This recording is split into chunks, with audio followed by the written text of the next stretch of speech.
Hello, my name is Jacco Zwetsloot. Today I am moderating this discussion for the Konrad-Adenauer Foundation in South Korea. And I'm joined by Dr. Christina Chen. Thank you for joining me today, Christina. Thank you, Jacco. And also joining me is Rajoli Siddharth Jayaprakash. Thank you for joining me today, Siddharth. Thank you, Jacco. Looking broadly in the Indo-Pacific region, what adjustments are the Quad and other Indo-Pacific security frameworks doing to prevent this trilateral Russia, China, North Korea bloc from consolidating even further?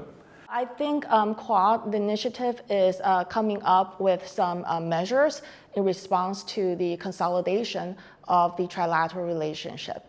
The first example that I could think of is the Critical Mineral Initiative, which involves the goal of reducing the members' dependence on rare earth minerals and critical supply from China. Its members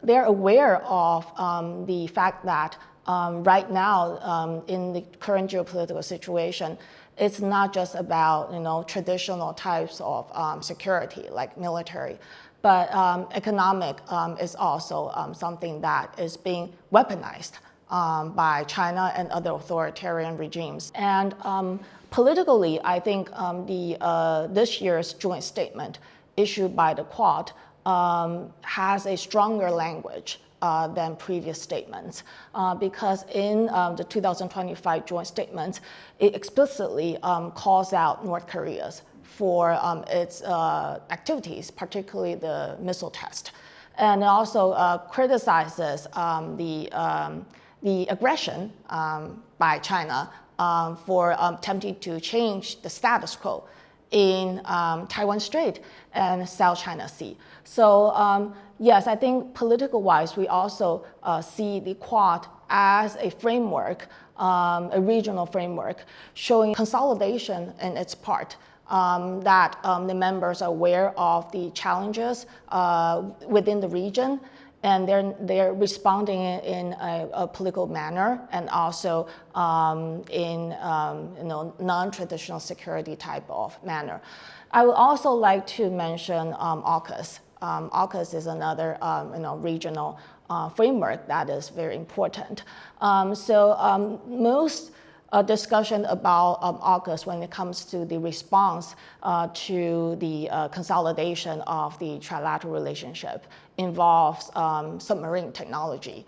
But I'll say it's more than that. I think AUKUS has moved beyond submarine. AUKUS Pillar 2. Yes, Pillar 2, which involves cooperations on hypersonics, on AI, and other kinds of emerging technologies, EW, for example.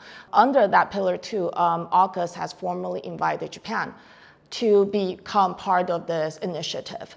And that also signifies AUKUS' intention to broaden the base of support to include more and more like-minded partners in the Indo-Pacific region, because they are fully aware of that rising challenge within the region. So I think AUKUS and Quad, these two, they actually kind of complement each other. I also believe that the US, even if US is not politically engaged in the Indo-Pacific theater, Japan and Korea continue to hold strong security dialogues. So the security dialogues and the institutional level, the commitment remains high, even if the political impetus remains low. So I think coming forward, we will see the political impetus also coming back, because these are all temporary, this is Trump's shenanigans, and it will eventually come back to the roaring form.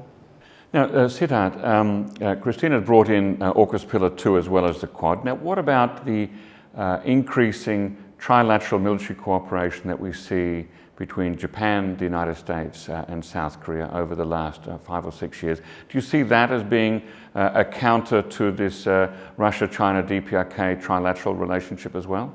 But does one really interfere with the other, or are they two things running parallel, these two trilateral relationships? No, I think they are informal groupings. So, since the institutional mechanism is missing in both of them, like I am not sure, like Russia, China, North Korea have not done a military drill together. I mean, Russia and China has in recent years, especially the recent Arctic drill last year, which raised a lot of eyebrows because it started all the way from Bering Strait, Kara Sea, and all the way into near the Baltics as well. So I think it doesn't happen simultaneously. I think it happens in a way of probing the other's capabilities. For instance, Russia or China would do something, and in response, the South Korea, Japan, US trilateral would do something similar. This is actually reflected more in the European theater. Like when you remember that Russia had deployed Iskander missiles in Kaliningrad, we actually saw NATO's enhanced forward presence actually take ahead, and Baltic states started increasing their military spending. Do you have anything to add there, Christina? Just one example that came up to me. It's not necessarily a institutional framework like AUKUS or Quad, but like when it comes to Taiwan Strait contingency, even though we do not receive direct support, military support from most of the partners and allies in the region. But when things like a drill from China happened, there's phone-ups sending the ship to pass through the Taiwan Strait. The freedom of navigation activities. Yes. So the U.S. has done it, and Canada has become more and more active in doing phone-ups. And at first I was a little surprised because Canada seems a little geographically far from us, but Canada has shown that it's increasing interest in this region and increasing interest in preserving the stability and security. So I think adding to Siddharth's comment about the informal activities within the region by the individual countries, we also see signs of more and more cooperation, though informal. Siddharth, is there a meaningful way that Southeast Asia fits into this scenario? For example, maritime situational awareness or Coast Guard training or cyber? Frankly, it's a bit out of my depth, but I'd like to take a gander. I think more than the traditional security responses, I think that we actually see some kind of balancing take place in Southeast Asia. For instance, Laos, Indonesia, Malaysia, and continue to have a lot of defense trade with Russia, including Vietnam. There is this kind of complex signaling where China has taken over the economic realms, and Russia is moving in with the defense. So I think there's some kind of activity going on in Southeast Asia where there's like negotiations and there's military deals happening. Putin visited Vietnam last year and this year as well. So I think a lot of developments are taking place in Southeast Asia. But in the traditional realm, in terms of security, I haven't heard much apart from Philippines. I mean, any country reacting to the threat. Christina, coming back to my original question about whether the Quad is moving in a way to prevent the Russia, China, North Korea trilateral bloc from consolidating further, what timeline should we look at to judge whether these adjustments are having an impact? Should we look at sort of 18, 36 or 60 months down the track? A timeline that is frequently mentioned when it comes to Taiwan contingency is 2027.